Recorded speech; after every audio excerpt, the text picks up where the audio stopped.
جو جمعے کی نماز پڑھے پھر کیا کرے؟ 7 بار پڑھے سورت قل ہو اللہ، 7 بار پڑھے سورت فلق اور 7 بار پڑھے سورت ناس۔ فائدہ کیا ہوگا؟ اللہ اسے اس جمعے سے لے کر اگلے جمعے تک ہر برائی سے محفوظ رکھیں گے۔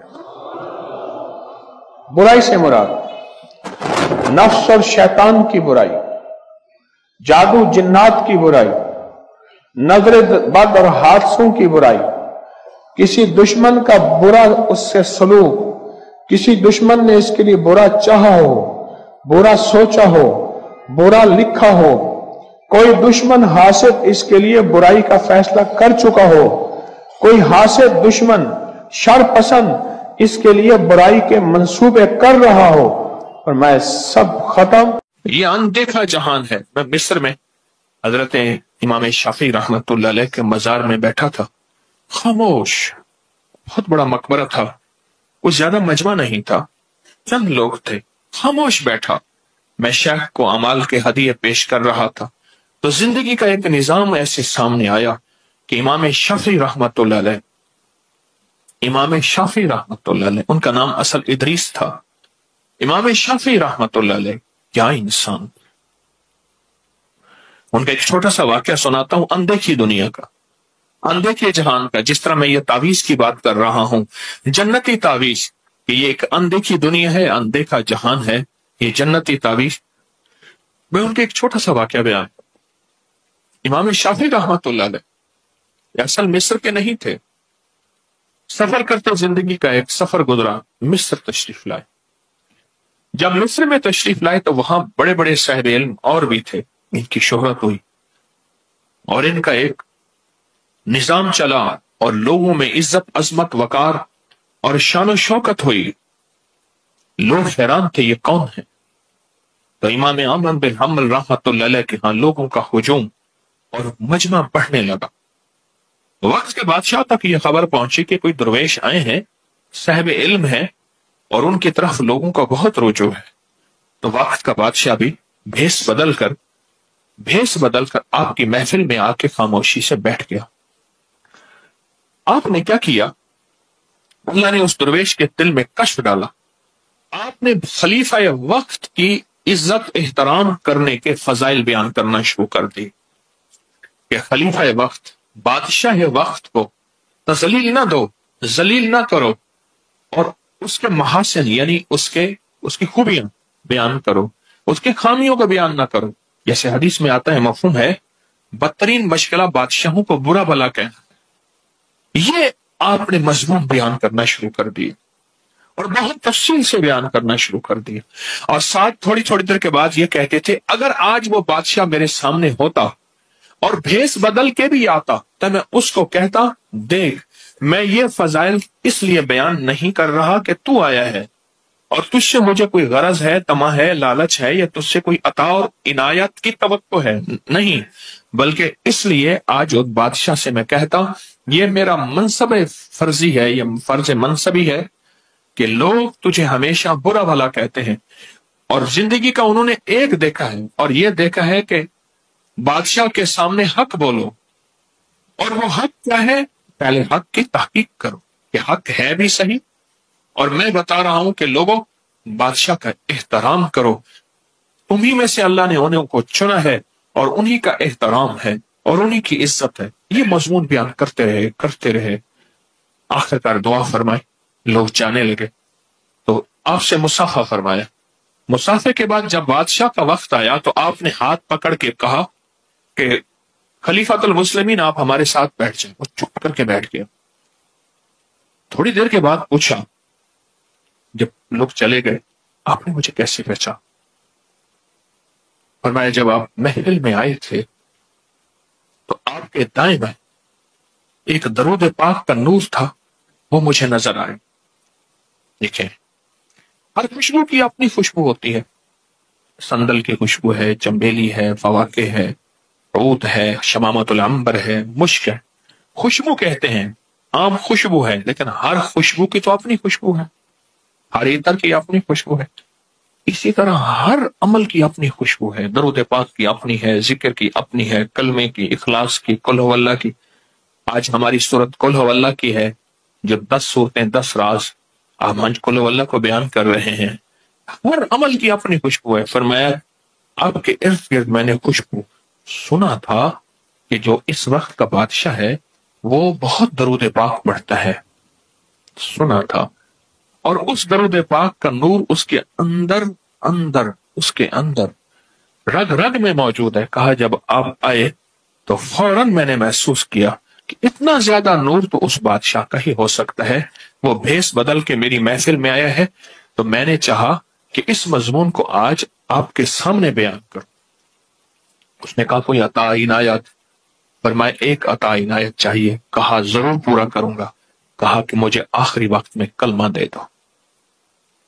کہا وہ میرے بس میں نہیں ہے، وہ تو میں آپ سے لینے آیا ہوں۔ تو کہا پھر منگتا دوسروں کو کیا دے سکتا ہے؟ وہ تو خود منگتا ہے، مجھے کیا دے گا؟ مجھے تو آخری وقت میں کلمہ چاہیے۔ اگر یہ عطا عنایت کرنی ہے تو مجھے دے دے۔ یہ کائنات سربستہ رازوں میں ہے۔ اس کے راز فقیروں اور درویشوں کے ساتھ یہ راز موجود ہیں۔ بعض اوقات ایسا ہوتا ہے کہ ہم اندازہ نہیں کر پاتے، کن فی دنیا غریباً، دنیا میں ایسے چل تجھے کوئی پہچان ہی نہ سکے، کوئی دکاندار کہے کوئی ایماندار کہے، اور اسی طرح زندگی کا سفر طے کر کے چلا جائے۔ یہ جو نقش آپ کے سامنے میں نے اس روحانی محفل میں اتوار کو تھی یہ جو نقش میں نے جنتی نقش، پہلے بھی ہم نے اس کو عبقری میگزین میں چھاپا ہے، 2013 میں چھاپا ہے، پھر چھپا ہے۔ اس کو تفصیل سے میں چاہتا ہوں آپ کے سامنے بیان کروں۔ بہت طاقتور چیز ہے، بہت کمال چیز ہے۔ ابھی 2-4 دن پہلے میں ایک جگہ اندرون شہر میں افسوس کرنے گیا ایک فوتیدگی پہ۔ جب وقت ملتا ہے ضرور جاتا ہوں، شادیوں خوشیوں پہ نہ جاؤں، لیکن جہاں جاتا ہوں نہ جا سکوں مجبوری ہوتی ہے۔ تو وہاں چھوٹے سے گھر میں بیٹھا تھا تو ایک صاحب بیٹھے تھے، انہوں نے کہا کہ ان کے پاس ایک دم ہے اور وہ بیماریوں پہ تکلیفوں پہ یا دم کرتے ہیں تو لوگ ٹھیک ہو جاتے ہیں، درد ہو، کوئی بیماری ہو، کوئی تکلیف ہو تو لوگ ٹھیک ہو جاتے ہیں، اور یہ آج تک کسی کو دیتے نہیں۔ کہنے لگا تقریباً 20 سال ہو گئے ہیں مجھے کسی نے یہ بخشا تھا، یہ عطا کیا تھا، اور میں لوگوں کو دم کرتا ہوں اور لوگ ٹھیک ہو جاتے ہیں، اور کہا کسی کو دیتے نہیں ہیں۔ اور یہ عام ریت روایت ہے، یہ عام نظام ہے کہ کسی کو نہ دیا جائے، عام ریت روایت ہے، مجھے حکم نہیں کسی اور کو دینا۔ اگر جس نے آپ کو دیا ہے اگر وہ کہتا ہے کہ آگے کسی کو نہ دینا تو یہ تو خیر امت کی آخری طبقے تک تو نہیں چلے گی، آخری انسان تک تو یہ خیر نہیں چلے گی، پھر یہ خیر تو یہیں کی یہیں دفن ہو جائے گی۔ میرے حضور میرے کملی والے اگر خیر کو آگے چلایا ہے تو امت اور انسانیت کو یہ خیر پہنچائی ہے، اور میرے حضور نے اس خیر کو آگے چلایا ہے تو امت اور انسانیت کو یہ خیریں دی ہیں۔ آج وہ راز ہمارے سامنے راز نہیں رہی، پھر اسی طرح آل رسول نے، اصحاب رسول نے، محدثین فقہا، اولیاء صالحین نے اس راز اور خیر کو آگے سے آگے بڑھا ہے کہ اللہ کی مخلوق کو، اللہ کے بندوں کو یہ رحمتیں، یہ برکتیں، یہ وعدے، یہ عطائیں، یہ بخشش یہ ملتی رہے، اور انشاءاللہ یہ سلسلہ قیامت تک رہے گا۔ دیکھیں وحی کا دروازہ بند ختم نبوت کے صدقے، پر وحی کی برکات قیامت تک چلے گی۔ پھر لفظ سنیں، وحی کا دروازہ بند ختم نبوت کے صدقے، پر وحی کی برکات قیامت تک چلے گی، اور قیامت تک وحی کی برکات زندہ اور تابندہ رہیں گی۔ ان وحی کی برکات میں ایک یہ تعویذ بھی ہے، ایک یہ نقش بھی ہے، ان وحی کی برکات میں۔ جیسے وحی کی برکات میں سورۃ اخلاص ہے، میں نے آپ کو سورۃ اخلاص کے کئی عمل بتائے، بہت دنیا کرتی ہے۔ 2 تسبیح پڑھ کے حضرت عمر رضی اللہ تعالی عنہ کو، 2 تسبیح پڑھ کے حضرت عمر رضی اللہ تعالی عنہ کو دی جائے۔ جتنا بھی کوئی پریشان ہے اولاد کی طرف سے، میں نے اس کو بہت تجربے کیے اور بڑے عرصے سے بتا رہا ہوں کہ جس کی اولاد اس کے حق میں نہیں ہے، اور اس کے بس میں نہیں ہے، اور اولاد کے معاملے میں وہ تھک چکا ہے،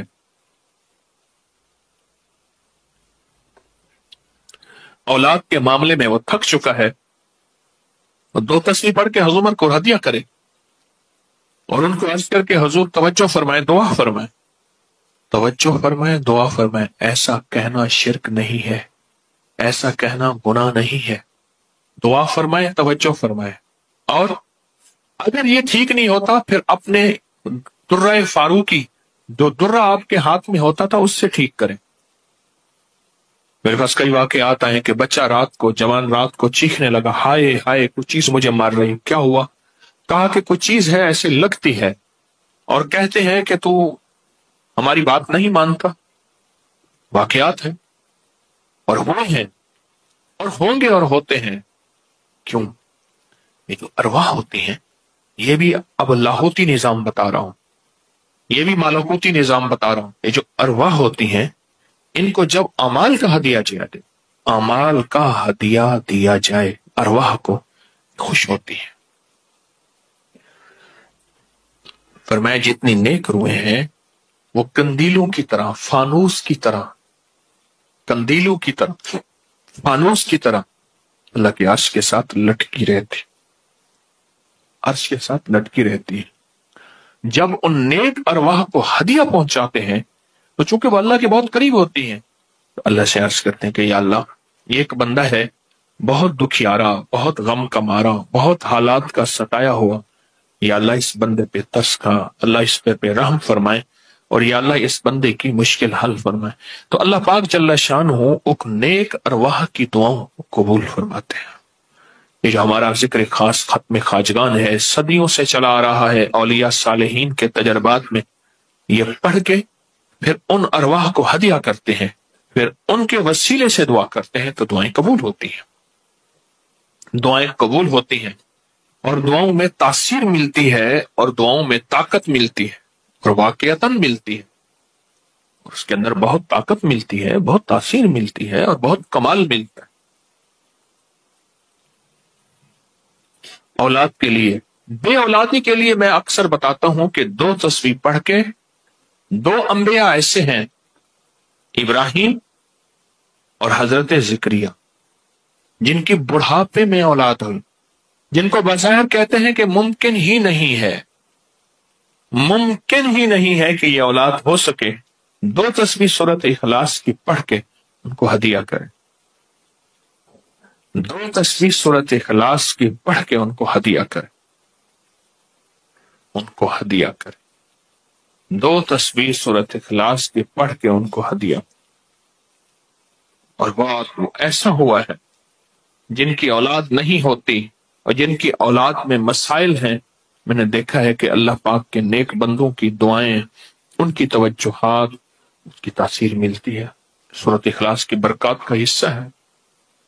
ہم 10 صورتیں بیان کر رہے ہیں، 10 صورتیں، 10 راز. آج سورۃ اخلاص ہے کہ اس کی تاثیر بیان کر رہا ہوں. میں ایک درویش کے پاس گیا، انہوں نے مجھے اپنی تسبیح دی. وہ کیا کرتے ہیں؟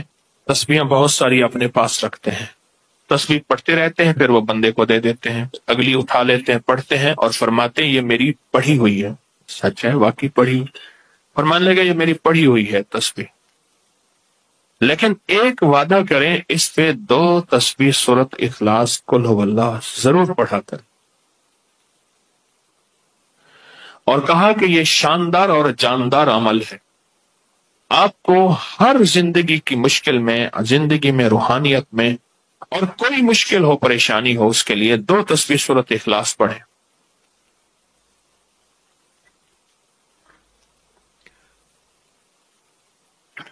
2 تسبیح سورۃ اخلاص پڑھیں. کبھی نہ کبھی اگر چاہتے ہیں کہ کوئی ایسا عمل ہو جو رونگٹے کھڑے کر دینے والا عمل ہو، رونگٹے کھڑے کر دینے والا عمل ہو، رونگٹے کھڑے کر دینے والا عمل ہو، اگر آپ چاہتے ہیں کوئی ایسا عمل ہو، ایک بار سورۃ اخلاص قل هو اللہ پڑھیں. صرف ایک بار، صرف ایک بار سورۃ اخلاص پڑھیں، صرف ایک بار. اور جب پہنچے نا اللہ الصمد قل هو اللہ احد اللہ الصمد. میں یہاں بھونڈ پورہ میں کچھ دن رہا اور ایک صاحب میرے پاس آئے، مجھ سے کہنے لگے کہ میرے اوپر کسی نے ایک ایسا کالا جن اور ایسا خطرناک جن مسلط کیا ہے کہ جو میں آنکھوں سے دیکھتا ہوں اور میری بیوی آنکھوں دیکھتی ہے، بچوں کو نظر نہیں آتا، کوئی گھر میں آئے اس کو نظر نہیں آتا، میں آنکھوں میں دیکھتا ہوں. کہنے لگا ایسے دیوار کے اندر چلا جاتا ہے، پھر دیوار سے باہر نکل آتا ہے، چھت کے اندر جاتا ہے اور چھت پھٹتی محسوس ہوتی ہے. ہم ڈر کے بعض اوقات ہٹ جاتے ہیں کہ چھت پھٹی ہے گر نہ جائے، پھر وہ مل جاتی ہے، پھر ایسے چلا جاتا ہے. وہ کالا جن ایسے چلا جاتا ہے، ایسے آ جاتا ہے. کہا کہ اسے کسی نے ہمارے اوپر مسلط کیا، مسلط کیا. ان کے کچھ مسائل تھے، کوئی آپس میں مسلط کیے، اور کہا کہ وہ جن ایسا ہے ہمیں عبادت نہیں کرنے دیتا، تسبیح نہیں کرنے دیتا، وظیفے نہیں کرنے دیتا، اعمال نہیں کرنے دیتا، ہمارا منہ بند کرتا ہے. مجھے آج بھی اس بندے کے الفاظ یاد ہیں. دو اس کے ساتھ بوڑھی خواتین تھی، ایک بہن تھی، ایک بیوی تھی، بیچارہ حالات کا ستایا مرا ہوا، کوئی 60 65 کے 70 کے قریب اس کی عمر تھی. کہنے لگا کہ جب میں قل ہو اللہ پڑھتا ہوں تو اس کی گرفت ڈھیلی پڑ جاتی ہے، اور جب میں پڑھتا ہوں نا اللہ الصمد، تو کہا کہ اللہ الصمد پڑھتے ہی وہ ایک دم دور ہو جاتا ہے، ایسے جیسے کسی چیز کو کوئی دھکا دے اور وہ چیز دھکے سے ایک دم دور ہو جائے. اللہ الصمد، ایک دم وہ دھکے سے ایک دم کوئی دور ہو جائے. کہا کہ ایسے ہی ہوتا ہے اللہ الصمد. اور کہا کہ بس یہی وظیفہ جو ہے، کہا کہ مجھے مفید ہوا ہے، موافق ہوا ہے یہی وظیفہ. اور کہا کہ بس اب میں صرف یہی وظیفہ پڑھتا ہوں، یہی وظیفہ پڑھتا ہوں. مجھ سے کہنے لگا آپ مجھے کوئی وظیفہ بھی دیں گے نہیں پڑھنے دیں گے، یہی اگر اجازت دے دیں. تو میں نے کہا اس سے بڑھ کے اسم اعظم کون سا ہے، اس سے بڑھ کے پرتاثیر چیز کون سی ہے؟ میں آپ کو یہی وظیفہ دے دیتا ہوں، آپ اسی وظیفے کو پڑھیں. پھر میں نے اس کو ایک ترکیب بتائی، آپ کو ہی بتاتا ہوں، شاید میں زندگی میں پہلی دفعہ بتا رہا ہوں یا پہلے بتائی ہوگی، جہاں تک میری یادداشت ہے پہلی دفعہ بتا رہا ہوں. یہ نہیں کہ چھپاتا ہوں، دعویٰ تو پھر بھی نہیں کر سکتا، بھول جاتا ہوں، پھر یاد آتی ہے بازو کا.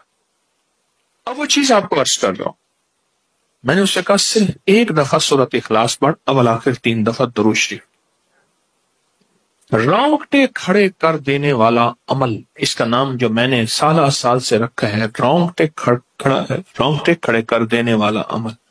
حدیث میں آتا ہے، مفہوم ہے کہ جب بندے کی اضطراری کیفیت ہوتی ہے، بے چین، بے قرار، پریشان ہوتا ہے، مضطر، اس وقت عرش الہی ایک دم میں حرکت میں آتا ہے، رحمت متوجہ ہوتی ہے اور اللہ کا عرش ہل جاتا ہے.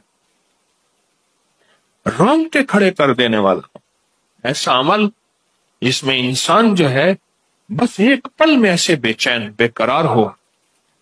اس کی ترکیب یہ ہے کہ والا کر درود پاک 3 بار، ایک دفعہ سورۃ اخلاص پڑھیں، اور پڑھ کے جب اللہ الصمد پہ پہنچے نا تو اس کو ہلکا ہلکا دل میں دہرائیں، اللہ الصمد، اللہ الصمد، دہرائیں، توجہ سے دہراتے جائیں، دہراتے جائیں، دہراتے جائیں. پہلے الفاظ آتے ہیں، غور سے سنیے گا، پہلے الفاظ آتے ہیں، پھر کیفیات آتی. پہلے الفاظ آتے ہیں، پھر کیفیات آتی ہے. پہلے الفاظ آتے ہیں، انسان پہلے الفاظ سے، بچے کو آپ ایسے لوگوں میں بچے کو ایسے لوگوں کے ساتھ پلنے کے لیے جو بول نہیں سکتے. بچہ کبھی نہیں بولے گا، ہاں کرے گا، کرے گا، بول نہیں سکے گا، کیونکہ بچہ الفاظ چنتا ہے، پھر وہ الفاظ بولتا ہے. پہلے الفاظ ہوتے ہیں. کسی نے پوچھا حضرت میرا دل ذکر نہیں کرتا، بس زبان سے کرتا ہوں. کہا مبارک ہو، اللہ نے جسم کے ایک حصے زبان کو قبول کر لیا ہے، اس کو نہ چھوڑنا، ایک وقت آئے گا دل بھی قبول ہو جائے گا. ایک وقت آئے گا دل بھی قبول ہو جائے گا. اس زبان والے ذکر کو نہ چھوڑنا، وقت آئے گا دل بھی قبول ہو جائے گا.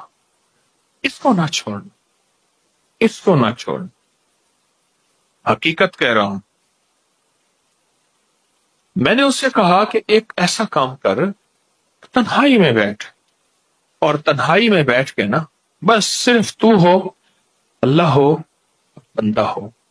تنہائی میں بیٹھ، اور تنہائی میں بیٹھ کر، تنہائی میں بیٹھ کر آپ نے ذکر کرنا. تنہائی میں بیٹھ کر آپ نے ذکر کرنا، تنہائی میں بیٹھ کر، اور اللہ الصمد کی ضربیں لگانی ہے دل پہ، دل پہ، دل پہ. پڑھنی صرف ایک دفعہ سورۃ اخلاص ہے، اور جب دیکھے نا رونگٹے کھڑے ہو گئے ہیں اور انگ انگ میں سے آنسو بہنا شروع ہوئے ہیں، آنکھوں سے، آنسوں سے، اور دل سے، اور کیفیات سے ہر جسم کا حصہ اللہ کی طرف متوجہ ہو گیا ہے. ہر دل کا حصہ، ہر جسم کا حصہ، ہر رگ رگ رگ رگ رگ رگ اللہ کی طرف متوجہ ہو گئی ہے. تو پھر اللہ کے ساتھ تعلق بنا، اور اپنی مراد، اپنی آس، اپنی امید اللہ کے سامنے پیش کر. اپنی مراد، اپنی آس، اپنی امید اللہ کے سامنے پیش کر. اور اللہ الصمد کو دوہرا دوہرا دوہرا دوہرا دوہرا. یہ جو جنگلوں میں کہتے ہیں چلا کیا فلاں بابا جی نے، پہاڑوں کی غاروں میں چلا کیا فلاں بابا جی نے، کنووں کے اندر چلا کیا. ابھی بھی ایسے کنویں موجود ہیں جس کے نیچے اتر کے پانی بھرتے تھے. اس کو ہمارے بر صغیر کی زبان میں باولی کہتے ہیں. اس میں نیچے جا کے پانی بھرتے تھے. میں نے بخارا کے اندر دیکھا، اور کئی جگہ دیکھا. ٹھٹھا میں بھی ابھی وہ ہیں، ٹھٹھا میں، لیکن خشک ہو چکے ہیں. نیچے جا کے پانی بھرنا، ان کنووں کی گہرائیوں میں جا کے، تنہائیوں میں بیٹھ کے، خشک کنووں میں اللہ الصمد اور ذکر. اس کی وجہ اندر تنہائیوں میں. یا پھر کیا کیا؟ کہا کہ روئی کو تھوڑا سا گیلا کر، اور پیسی ہوئی کالی مرچیں اس میں ملا، اور کانوں میں ڈال کہ کوئی آواز کانوں تک نہ پہنچے. میری اماں رحمت اللہ علیہ کے پاس طوطا تھا، تو اس طوطے کو کلمہ پڑھاتی تھی. رات کو پڑھا پڑھا کے نا اس کے کانوں پہ موم لگا دیتی تھی. میں نے خود دیکھا، کانوں پہ موم لگا دیتی تھی کہ ساری رات اس کے کانوں میں، ساری رات اس کے کانوں میں اور کوئی آواز نہ جائے. جاگ رہے، اور کوئی آواز نہ جائے. اچھا ایسا کرتے رہے کرتے رہے. میں نے خود دیکھا کچھ عرصے کے بعد اس نے کلمہ پڑھنا شروع کر دی. ایسے ہی ہم اگر مشق کریں، جانور کی مشق ہو جائے تو اس کو کلمہ زبان پہ آ جاتا ہے. اگر ہم کبھی بھی کسی جنگل ویرانے میں، کبھی گھر کی تنہائیوں میں، کبھی کہیں بھی ایک دفعہ سورۃ قل ہو اللہ پڑھیں، اور ایک دفعہ سورۃ اخلاص پڑھیں، اور ایک دفعہ سورۃ اخلاص پڑھیں، لیکن اللہ الصمد کو بہت زیادہ دوہرا. اصل میں اللہ میں نقطہ نہیں، صمد میں نقطہ نہیں. یہ حروف صوامت ہیں، یہ بے نقطہ حروف ہیں، اور ان بے نقطہ حروف میں بہت طاقت بھی ہے، بہت تاثیر بھی ہے، بہت کمال بھی ہے. اللہم اغفر لی ولوالدی وللمؤمنین والمؤمنات والمسلمین والمسلمات. اب اس وظیفے کو اٹھائیں، اس میں ذرا چنیں کہ بے نقطہ حروف کتنے ہیں. آپ کو حیرت ہوگی، اور آپ کو حیرت ہوگی کہ اچھا یہ کیا ہے. جو طبیب کامل ہو جاتا ہے نا، یاد رکھیے گا، جو حکیم پختہ کار ہو جاتا ہے، جو ڈاکٹر پختہ ہو جاتا ہے، وہ کسی کا نسخہ دیکھتے ہی نا ایک پل میں دوائیں دیکھتا ہے اور دوائیں پڑھتا ہے، کہتے بس اس میں تھوڑی سی تبدیلی کر دیں باقی ٹھیک ہے، یا کہتے ہیں نہیں تبدیل نہ کریں یہی ٹھیک ہے.